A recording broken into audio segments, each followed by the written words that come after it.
Pencil बदली, कई बुढ़ा बुजुर्गों की पेंसिल बदली बोली। दुष्यंत जी ने अपनी एक रैली में बयान दिया था कि मेरी 40 सीट होती ना, मैं 51 रुपये कर देंदा, मेरी तो 10 सीट आई है, तो मैं अपना दबाव नहीं दे सकता, सरकार ने समझा नहीं पा रहा हूँ। छोड़ दे फिर, रिश्तेदारी है कि बीजेपी वाला गल नहीं कर सका, छोड़ दे सरकार ने को काफी गढ़ रहते रहे। ये जो प्रदेश के सारे लोग नाना लगे रहे, भूल गया किसान आंदोलन में उसका बाबू क्या करता, किसानों को गाड़ दिया करता। कानून उल्टे को नहीं उसका बोला, बाबू बेटे दोनों डाकम डाक, वही कानून उल्टे हुए होंगे भाई साहब। है किसान क्या की छिक लिए इनने कि भाई थम या छोड़ दो, इस्तीफा दे दो, हम तो दोबारा बना देंगे, 40 भी दे देंगे, 50 भी दे देंगे, लेकिन माल करता हो फिर छोड़ दे कुकरे, लंबी चौड़ी कुर्सी, गाड़ी लंबी चौड़ी और फिर माल झोले भर भर किसान न रहता है वो करता हुआ, छोड़ दे कुकरे। इन लोगों ने इस्तीफा दिया, छोड़ी। जिन किसानों ने इनको बनाया था उन पर जब मुसीबत आई तो ये लोग घर बैठ के चुपचाप, ये लोग नु कहने लगे कानून नहीं बदले जाएंगे। 700 हमारे किसान शहीद हुए, ये बोलने कभी शर्म नहीं आती इन लोगों को। और फिर 40 भाई साहब एक बात लिख के ले लो, भ्रष्ट आदमियों की जगह जेलों में होती है, लोगों के दिलों में नहीं। कमजोर आदमी की सत्ता हाथ में है, सिर्फ अपनी कुर्सी के लिए कोई फोन कर दो, पीएम फोन कर दो, गृह मंत्री फोन कर दो, डाकम डाको जय है, कोई सौदा है नहीं। नु कहते टांग ऊपर कर ले, टांग ऊपर कर ले, नु कहते नियो साइन मार दे, वो साइन मार दे, खुद के कोई व्यू नहीं है, कोई दम नहीं है। इसीलिए आज हरियाणा के अंदर भाई साहब एयरपोर्ट था, कार्गो चला गया। आज ये नुका इंटरनेशनल बनावांगे इन जनता को बखाने के लिए, बोला जी इंटरनेशनल एयरपोर्ट बनावांगे। बार बार मैं दुष्यंत चौटाला से सवाल पूछता रहा, बार बार मैं खट्टर सरकार से सवाल पूछता रहा कि यो इंटरनेशनल एयरपोर्ट कैसे बनेगा। कमल गुप्ता जी डाकम डाक होंदा, तीसरे दिन ले एयरपोर्ट बना रहे हैं, हम लोग एयरपोर्ट बना रहे हैं, सपना में भी एयरपोर्ट दिखा, 6 बार उद्घाटन गुप्ता जी ने कर दिया। गुप्ता जी डाकम डाक हो रहा। अब भाई हरियाणा सरकार यानी साथ में जो गठबंधन है जनता जननायक पार्टी यानी कि जेजेपी, लगातार जो हिसार के अंदर एयरपोर्ट है उसको इंटरनेशनल बनाने का दावा करने लग रहे थे, और उस दावे की पोल कल का एक प्रेस कॉन्फ्रेंस हिसार के अंदर हुई, उसने खोल दी। भाई बात करा हाँ हिसार के एयरपोर्ट की, लगातार लंबा टाइम तो उस पर काम भी होने लग रहा है। बात करा उस पर होने वाला खर्चे की, जो एक आरटीआई के माध्यम से बेरा पटिया है, यानी कि लगभग 500 करोड़ रुपये उस पर आरटीआई का थ्रू पता लगा कि खर्चा हो लिया। और जो उड्डयन मंत्री हैं उनने भी एक चीज़ बताई कि भाई जो एयरपोर्ट है इस एयरपोर्ट को इंटरनेशनल नहीं बनाया जा सकता, और लगातार बीजेपी सरकार है और जेजेपी सरकार है लगातार घोषणा करती आने लग रही है, लगातार जनता को भ्रमित करती आने लग रही है कि इंटरनेशनल एयरपोर्ट बनाया जाएगा, और अगला जो चुनाव है उसमें भी कुछ ना कुछ अलग लेके आऊंगी। लेकिन इस पूरे की जो पोल पट्टी है खोली किसने, आप तो मिलवावांगे और पूरी मुद्दे की बातचीत करांगे। आ जाओ भाई, हमारा साथ मनोज रोटी मौजूद है। पहले तो पूछांगे तबीयत पानी कुकर है? अब ठीक है तबीयत पानी, 1 महीने से बीमार थे, अब ठीक है। ईब जो बात होने लग रही थी एयरपोर्ट की, जो कि सरकार मनोहर लाल सरकार कवांगे, भाई बीजेपी सरकार कवांगे, वो लगातार कहने लग रहे थे कि इंटरनेशनल बनावांगे। ये चीज क्या हो रही है? कल की जो आरटीआई आप लेके आए, पोल पट्टी खुल गई, साथ में दुष्यंत सरकार भी। अच्छा ऐसे है दुष्यंत और बीजेपी, मनोहर लाल खट्टर जी और उनके मंत्री जी सारे के सारे एक नंबर के झूठे हैं, एक नंबर के झूठे। कौन इनके वायदा विश्वास करेगा, कौन इनके बातों विश्वास करेगा? जो वायदे इन लोगों ने करे थे मैनिफेस्टो में उठा के देख लो, इन लोगों ने एक भी वायदा पूरा नहीं करे, एक भी वायदा। 3 साल से ऊपर समय हो गया सरकार को बने हुए, लेकिन इन लोगों ने कुछ नहीं कराया। एक बात मैं साफ बताऊंगा कि जो हिसार का एयरपोर्ट था ये कार्गो एयरपोर्ट बनना था पहले, लेकिन ये कार्गो एयरपोर्ट क्यों नहीं बन पाया? यूपी के माननीय मुख्यमंत्री जी इस एयरपोर्ट को यूपी में नोएडा लेके जेवरा के अंदर बनने लग रहा, बहुत बड़ा कार्गो एयरपोर्ट। अगर कार्गो एयरपोर्ट हिसार में बन जाता तो पूरा हरियाणा को बहुत मोटा फायदा था, यानी कि हांसी भी पार हो जाती, इतने तो गोदाम में बनते, इंडस्ट्रीज एरिया कट जाता, बहुत बड़ा लाभ था। लेकिन खट्टर साहब कमजोर होने के कारण आप ये मान लो कि वो एयरपोर्ट को इसके पास रोका नहीं गया, वो यूपी में चला गया। भाई साहब कमजोर आदमी है, कमजोर आदमी की सत्ता हाथ में है, सिर्फ अपनी कुर्सी के लिए कोई फोन कर दो, पीएम फोन कर दो, गृह मंत्री फोन कर दो, डाकम डाको जय है, कोई सौदा है नहीं। नु कहते टांग ऊपर कर ले, टांग ऊपर कर ले, नु कहते नियो साइन मार दे, वो साइन मार दे। खुद के कोई व्यू नहीं है, कोई दम नहीं है। इसीलिए आज हरियाणा के अंदर भाई साहब एयरपोर्ट था, कार्गो चला गया। आज ये नुका इंटरनेशनल बनावांगे इन जनता को भगाने के लिए, बोला जी इंटरनेशनल एयरपोर्ट बनावांगे। बार बार मैं दुष्यंत चौटाला से सवाल पूछता रहा, बार बार मैं खट्टर सरकार से सवाल पूछता रहा कि यो इंटरनेशनल एयरपोर्ट कैसे बनेगा, कब बनेगा, लेकिन ये कभी जवाब नहीं दे पाए। एक बात मैंने साफ करी थी उस समय भी, भाई ये इंटरनेशनल एयरपोर्ट नहीं बनेगा, ये जहाजों की ऑटो मार्केट बननी है, आड़ा सर्विस होने खातर जहाज आएंगी, धुएंगी, उल्टी चले जाएगी, कोई रोड़ा नहीं है।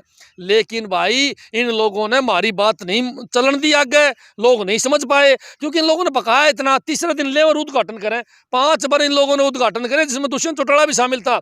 दुष्यंत चौटाला ने इतनी बड़ी झूठ बोली, इतनी बड़ी झूठ बोली कि पूरा हरियाणा वाला तो अपील करूं कि दुष्यंत चौटाला जेजेपी के सिर में जूत मारने का काम करियो अब की बार। उस बंदे ने इतनी बड़ी बात कही, आज भी उसकी स्टेटमेंट पड़ी है कि ये इंटरनेशनल एयरपोर्ट बनेगा, इसके चारों तरफ होटल बनेंगे, इसके चारों तरफ गोदाम बनेंगे, यहाँ दुकानें होंगी, यहाँ मार्केट कटेगी। इस लालच में वहां लोगों ने प्लॉट खरीद लिए, वहां लोगों ने जमीन खरीद ली, और उसका एयरपोर्ट के चारों तरफ दुष्यंत चौटाला के चेलों की जमीन थी भाई साहब। पहले ये एयरपोर्ट जब शुरू करे उससे पहले इन लोगों ने सस्ते भाव में जमीन खरीद ली। इनको तो पता था प्रोजेक्ट कहाँ तक है, इनके तो हाथ से आता है। ये अपने चेलों को इशारा कर दिया, सारे चेला ने प्रॉपर्टी खरीद ली, और फिर मोटे दामों में वो सारी की सारी प्रॉपर्टी जो है वो बेचने का काम कर दिया गरीब आदमियों को, आम आदमियों को, जिन लोगों ने लोन उठा के, किसी ने होटल के लिए ज़मीन ले ली, किसी ने दुकान के लिए ज़मीन ले ली, किसी ने किस बात के लिए ज़मीन ले ली। सबसे बड़ी बात मैं आपको बताऊंगा भाई साहब कि यो सौदा है कि मैं नहीं, ये बड़े भारी चोर हैं, या सरकार के नेता एक नंबर के भ्रष्ट हैं। इन लोगों ने हम लूट के भगा दिए। इतना बड़ा धोखा आज आप लोगों के सामने होया कि झूठा इंटरनेशनल एयरपोर्ट बताने लगे। अरे इनको पता है कि जिस इंटरनेशनल एयरपोर्ट कैसे बनेगा, यहाँ सवारी नहीं है तो इंटरनेशनल एयरपोर्ट बन नहीं सकता। इन लोगों ने इस बात को छिपाने के लिए कि यहाँ कार्गो एयरपोर्ट बनना था और उसको यूपी सरकार यूपी में लेगी, इस बात को दबाने के लिए लोगों को बका के रखा कि यहाँ इंटरनेशनल एयरपोर्ट बनना है। सच्चाई तो ये है कि जो कार्गो एयरपोर्ट है वो वहाँ चला गया, ये बेइज्जती ना हो, लोग मतलब खिलाफत ना करें, इसलिए इन लोगों ने बका के इंटरनेशनल रखा। और अब उड़ान मंत्री का बयान आ गया। मैंने एक दिन पूछा एमपी साहब से, मैं एमपी साहब आप बताओ केस होता है, आप भी सरकार में हिस्सेदारी हो आपकी, लेकिन उन्होंने बयान कौन दिया, उन्होंने क्वेश्चन लगा दिया लोकसभा में क्वेश्चन लगा दिया, तो उड़ान मंत्री जी ने बयान दे दिया कि कोई सौदा है नहीं, कोई लेना देना, ये तो वैसे बकांदे फिरे हैं दुष्यंत चौटाला। और तो भाई साहब पोल पट्टी पाट गया आपके सामने। अगर हिसार की जनता का कोई गद्दार है सबसे बड़ा तो दुष्यंत चौटाला है और मनोहर लाल खट्टर है और कमल गुप्ता जी। मैं बताऊंगा आपको, कमल गुप्ता जी डाकम डाक होंदा, तीसरे दिन ले एयरपोर्ट बना रहे हैं, हम लोग एयरपोर्ट बना रहे हैं, सपना में भी एयरपोर्ट दिखे, 6 बार उद्घाटन गुप्ता जी ने कर दिया। गुप्ता जी डाकम डाक हो रहा। अब हिसार की जनता को बकाने वाले कौन है? कमल गुप्ता जी बकाने वाले हैं, दुष्यंत चौटाला बकाने वाले हैं। तो हिसार की जनता का भट्ठा बिठा दिया भाई साहब इन लोगों ने। आज प्रॉपर्टी के भाव एकदम गिर गए जैसे ही उनका बयान आया, और अब भी ये कोई ना कोई षड्यंत्र रचने का प्रयास करने लग रहे हैं। इन लोगों का काम ही षड्यंत्र रचना है, काम करना नहीं भाई साहब। जब आपने आरटीआई लगाई, लगातार प्रेस कॉन्फ्रेंस करी, उसमें आपने डॉक्यूमेंट दिखाए कि भाई जो सरकार बोल रही है सच्चाई यह है जो आप लगातार कहने लग रहे थे। लेकिन जब दुष्यंत चौटाला की बात करा तो उसने तो सब स्पष्ट कहा था कि भाई नेशनल एयरपोर्ट है, मेरे हिसार की जनता है, और चुनाव का क्षेत्र भी अपने जो हिसार जिला है इसके अंदर ढूंढने लग रहा है, जब तक विधानसभा चुनाव लड़ेंगे। ऐसे है, सच्चाई क्या है? आरटीआई लगाई हमने, अगस्त में आरटीआई लगाई, बड़ी मुश्किल से आरटीआई मिली। उस आरटीआई में लोगों ने नहीं लिखा कि ये नेशनल है, डोमेस्टिक है, कार्गो है कि क्या ऑटो मार्केट है। गोलमाल जवाब दिया, इन लोगों ने खर्चा दे दिया। 500 करोड़ रुपए हमने आरटीआई में पता चला कि 500 करोड़ रुपए इन लोगों ने पानी में मिला दिए भाई साहब। 500 करोड़ रुपए में हॉस्पिटल में लग जाते तो नए हॉस्पिटल बन जाते, स्वास्थ्य सेवाएं फ्री हो जाती भाई साहब, और अच्छे स्कूल बन जाते, गरीबों के बालक पढ़ के अफसर बन जाते भाई साहब। 500 करोड़ रुपया में कई सरकारी स्कूल बढ़िया बन सके थे, लेकिन इन लोगों ने वो पैसा वहां डालना था क्योंकि इनके चेले पहले चपाटों ने चारों तरफ जमीन खरीद रखी थी और उस जमीन इन लोगों ने बेचनी थी मोटे भाव में, इसीलिए वो पैसा वहां इन लोगों ने गाड़ दिया, दिखा दिया हम इंटरनेशनल लेवल का बनावांगे। अब दुष्यंत चौटाला बयान देने लग रहा है कि मैं ये है ना इंटरनेशनल लेवल का बनावांगे, पहले डोमेस्टिक बनेगा फिर इंटरनेशनल लेवल का बनेगा फिर इंटरनेशनल आ जाएगा। आज मैं उससे एक सवाल पूछूं, क्यों भाई पहले क्यों कहा था तू इंटरनेशनल एयरपोर्ट है, यो सरकार इंटरनेशनल एयरपोर्ट बनाने लग रही है, ये क्यों बोल रहा है यह बात तूने पहले क्यों नहीं बोली? दाल में काला था भाई साहब, दाल में काला, बड़े भारी चोर हैं भाई साहब, लुटेरी गैंग है, लुटेरी गैंग, खासकर दुष्यंत चौटाला। और मैं बता दूं हूँ, इसका भाई है वकील साहब है, वो सारा दिन धंधा रुपये इकट्ठे करने का, उसका कोई काम नहीं है भाई साहब। सवेरे जोड़ा लिखी लिखड़ा बैरी गार्ड, शाम तक ठोक के लिया हुआ है, रात में थूक लगा के ना सारे घर के मोटा पैसा इन लोगों ने कमा लिया। ऑस्ट्रेलिया में जमीन, अमेरिका में जमीन, क्यों भाई करता है? अन्य को पूछा तेरा बाबू फैक्ट्री में काम कराया करता, तारे को धंधा था, तारा को शुरू, बस बोला खानदानी वो है जमींदार। अरे खानदानी जमींदार बतेरे हैं, 100 किले होंगे, 100 किला लागे इतनी प्रॉपर्टी देखे दिल्ली में, कोठियां, फार्म हाउस और वो खरबों करता है भाई सौदा। कोई पूछा तो ये सौदा नुए आवे है, जिस प्रकार हजारों लोगों को लुटा है इन लोगों ने, इसी प्रकार लोगों को लुटा है। और हरियाणा प्रदेश के अंदर एक भी ऐसा आदमी नहीं है, आम आदमी जिसको नहीं लुटा हो, सबको लुटने का काम करें भाई साहब, किसी न किसी एंगल से झाड़ा लगाने का काम करते हैं ये लोग। ये मैटर तो हो गया जी अपने एयरपोर्ट वाला।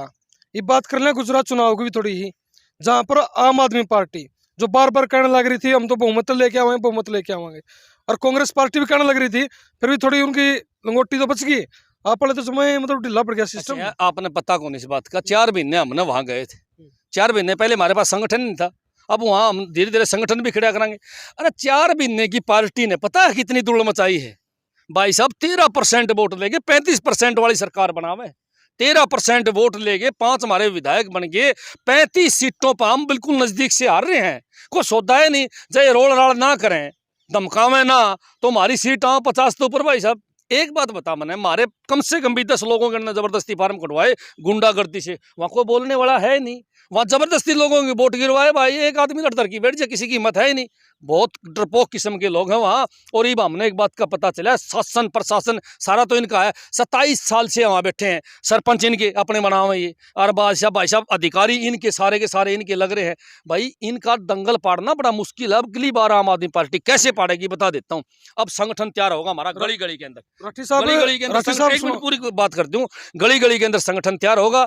और अगली 5 साल में जिस प्रकार हमने 5 साल पहले पंजाब में हमारी नई सीट आई थी और 5 साल में हमने सौदा साफ कर दिया, उसी प्रकार गुजरात में भी अगली बार सौदा साफ होगा। और एक बात और बता दूंगा अपना, अगली बात है 10 साल के अंदर आम आदमी पार्टी राष्ट्रीय पार्टी बनी। 10 साल के अंदर इनने बेरा कद पार्टी बनाई थी बीजेपी वाला ने, 1957 में बनाई थी जनसंघ, और जनसंघ की चाली नहीं, 25 साल लगातार लगे रहे, एक भी सीट नहीं आई और ये आउट हो गए। फिर 1980 में फिर ये उसमें शामिल हो गए जनता दल में, फिर जनता दल से फिर निकल गए, 1980 में फिर बीजेपी अलग से बनाई और कई साल तक लगातार उनकी 0 सीटें आई, एक भी सीट नहीं आई थी भाई साहब। सालों बाद मन की धीरे धीरे सीट आई।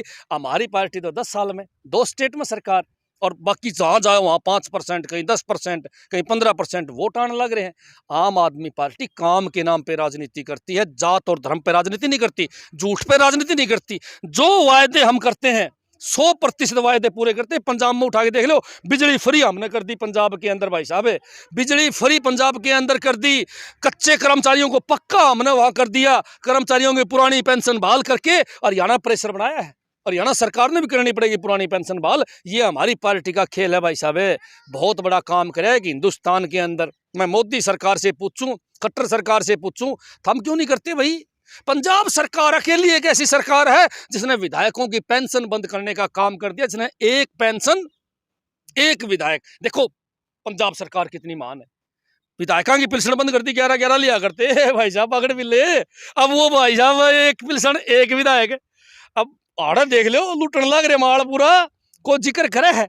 और कर्मचारियों की पेंशन बहाल कर दी, लेकिन यहाँ कर्मचारियों की पेंशन बंद, फौजियों की पेंशन बंद, कोई मैटर नहीं है। और विधायकों की पेंशन चालू, विधायक MP मार लुटन लग रहे हैं। देखो 2 नंबर में तो छक्की कमाओ है, तनख्वाह भी बैरी की 8-10 देने लग रहे हैं। कोई एक विधायक एक मंत्री खड़ा हो कहता हो विधानसभा में जी पेंशन बंद करो हमारी, कोई कवे है? कौन ही कवे है, क्योंकि उनका घर उनका माल भी बतेरा उन्होंने लूट रखा है। फिर भी कौन ही कम है। क्यों? क्योंकि ये सभी मिले हुए लोग हैं, ये सारी पार्टियां मिलके चुनाव लड़ती हैं। अब देखा नहीं आपने दुष्यंत भाई को, दुष्यंत भाई कितनी गाड़ दिया करता, ठेके ऐसे हैं मैं दमना पार भेज दूंगा, कड़ गए भाई, कड़ गए। अगले दिन जीतता नहीं, बीजेपी की गोदी में बैठ गया। नो अब चिन्ह देख ली भाई साहब, जिस दिन जीत गया 10-12 सीट आ गई, उस दिन फिर बीजेपी गोदी में। इनका कोई सांग नहीं है, ये लोग फेल हो चुके हैं। आम आदमी पार्टी ऑप्शन बची है, क्योंकि आम आदमी पार्टी काम करती धरातल पर है। ये पंजाब है, बिजली फ्री कर दी, इतने काम कर दिए, धड़ाधड़ करने लग रहे हैं, महिलाएं बस में फ्री कर दी, फिर भी प्रॉफिट में है सरकार है। और सरकार को 100 रुपए सेंट्रल गवर्नमेंट ने नहीं दिए, सरकार से मांगने गए, सेंट्रल गवर्नमेंट ने मना कर दिया, फिर भी भाई साहब सरकार चलाने लग रहे हैं। इनका दस्त लग रहे हैं, दस्ते, क्योंकि इनको पता है भाई आम आदमी पार्टी काम करने वाली पार्टी। वहां बुढ़ापा पेंशन 1500 थी, हमने वहां 2500 कर दी और स्पष्ट कर दिया 6 करोड़पति आदमी पेंशन ले, हम किसी की पेंशन नहीं काटेंगे। हरियाणा के अंदर मैं 5100 पेंशन करूंगा, दुष्यंत आंख बंद करके। भाई साहब 5100 तो गई गुजर में, तो इन लोगों ने सुन बोले पहले मेरी बात है सुन ले, 5100 तो गई। इन लोगों ने बुढ़ापा पेंशन 4.5 लाख लोगों को काटने का काम कर दिया, और फिर पटक दिन स्टेज पकड़े, हम कोई पेंशन नहीं काट रहे, 4.5 लाख बुढ़ा पेंशन काट करिए ने। बोले तारा उसमें है ना इनकम ज्यादा है, तारा घर में नौकरी लग रहा है, तेरा किले फालतू है, उन लोगों ने काट दी भाई। जिसके घर में एक बात बता भाई, एक का 3 बालक है, गरीब आदमी है, उसका एक छोरा नौकरी लग गया, गुना हो गया उसका, उसकी पेंशन काट दी, तेरा छोरा नौकरी लग गया। अरे छोरा टूक देवे ना देवे, इन लोगों ने इतनी तानाशाही बरत रखी है, और झूठी 1 नंबर के 5100 वाला वायदा देख ले भाई साहब। इन लोगों ने कोई काम पूरा करना है, इन लोगों ने तो देखो, सुनो मेरी बात, ये प्रदेश में जब भी सत्ता में आते हैं तो ये लूट की गैंग है, सिर्फ लूटने के लिए आते हैं। दुष्यंत एंड कंपनी लुटेरी गैंग है, इसके काफी लोग पैसा कमाने लग रहे हैं, और एक से एक बड़ा उदाहरण हमारे पास है, एक से एक चिट्ठी हमारे पास है, कौन कौन आदमी के काम करने लग रहा है। इसका भाई सरेआम, इसका भाई वकील साहब सरेआम प्रदेश को सवेरा लुटने निकला है, और शाम तक भाई साहब लूट के घर बढ़ा है। क्यों भाई? आत्मा नहीं किसी के, इब हम भी चाहो हमारा फायदा हो कोई, लेकिन इन लोगों ने अपनी IT सेल बिठा रखी है, वो कमेंट करते हैं, हाँ बोला फ्री में क्यों ली बिजली। एक बात बताओ, थम लूटने लग रहे। दुष्यंत की IT सेल कहती है फ्री में बिजली लेके, गलत आदत कह रहे हैं आम आदमियों ने, आम आदमियों ने तो बिजली फ्री की गलत आदत पड़ गई भाई साहब। और ये जो लोग हैं, ये लोग फ्री के अंदर बिजली लेते हैं, 2-2000 यूनिट फ्री, यानी के फोन, ड्राइवर फ्री, गाड़ी फ्री, तेल फ्री, कोठियां फ्री, और हमारे लिए बिजली भी दुख है तारा है, और तुम ये इतना सारा सौदा फ्री में ले। पहले खुद छोड़ो, खुद बेरा पटा सारी दुनिया ने कि आपकी क्या सोच है। अब लोग समझदार हो चुके हैं, बावड़े नहीं रह रहे भाई साहब। ये लोग क्या करते हैं, जात पात का जहर घोलने की कोशिश करते हैं। कट्टर सरकार में ये हमने मुख्य बात देखी है कि जाति वाइज राजनीति करने लग रहे हैं, जो हानिकारक है देश और प्रदेश के लिए, जो तरक्की के लिए हानिकारक है। अगर जाति की राजनीति होती रही तो पाकिस्तान जैसा हाल हो जाएगा इस देश का, क्योंकि वहां भी कट्टरता है, और कट्टरता जहां भी बढ़ेगी उसी देश और प्रदेश का नाश निश्चित है भाई साहब। जो आपने पेंसिल बदली, कई बुढ़ा बुजुर्ग पेंसिल बदली बोली, दुष्यंत जी ने अपनी एक रैली में बयान दिया था कि मेरी 40 सीट होंगी ना, मैं 5100 रुपये कर देंदा, मेरी तो 10 सीट आई है, तो मैं अपना दबाव नहीं दे सका था, सरकार ने समझा नहीं पा रहा हूँ। छोड़ दे फिर, रिश्तेदारी है कि बीजेपी वाला गलन नहीं कर सका, छोड़ दे सरकार ने को, काफी गढ़ रहते रहे।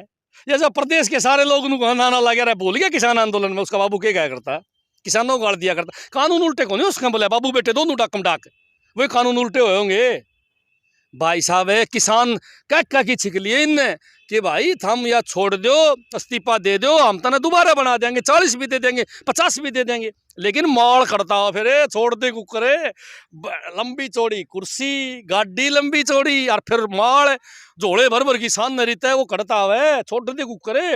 इन लोगों ने इस्तीफा दिया, छोड़ी। जिन किसानों ने इनको बनाया था उन पर जब मुसीबत आई तो ये लोग घर बैठ के चुपचाप, ये लोग नु कहने लगे कानून नहीं बदले जाएंगे। 700 हमारे किसान शहीद हुए, ये बोलने कभी शर्म नहीं आती इन लोगों को। और फिर 40 भाई साहब, एक बात लिख के ले लो, भ्रष्ट आदमियों की जगह जेलों में होती है, लोगों के दिलों में नहीं। अब इनकी जगह जेलों में होगी, मैं लिख के दूं, दुष्यंत चौटाला जेल एक दिन 100% काटेगा, क्योंकि सबसे भ्रष्ट आदमी है, पता चल गया 3 साल में लोगों को। धन्यवाद। Okay sir. भाई फिलहाल मनोज राठी जी से बातचीत कराई और लगातार बात कराएं हिसार एयरपोर्ट की, और लगातार जो सरकार है उस पर आ भी रहे हैं और हर एक का जो आम आदमी का मुद्दा वो उठाते रहे हैं। बाकी आपका मानना क्या है कमेंट करके जरूर बताइए, वीडियो ज़्यादा से ज़्यादा शेयर जरूर कर दियो। इसे अगर अपने वीडियो में विराम दूँ। जय हिंद, जय भारत।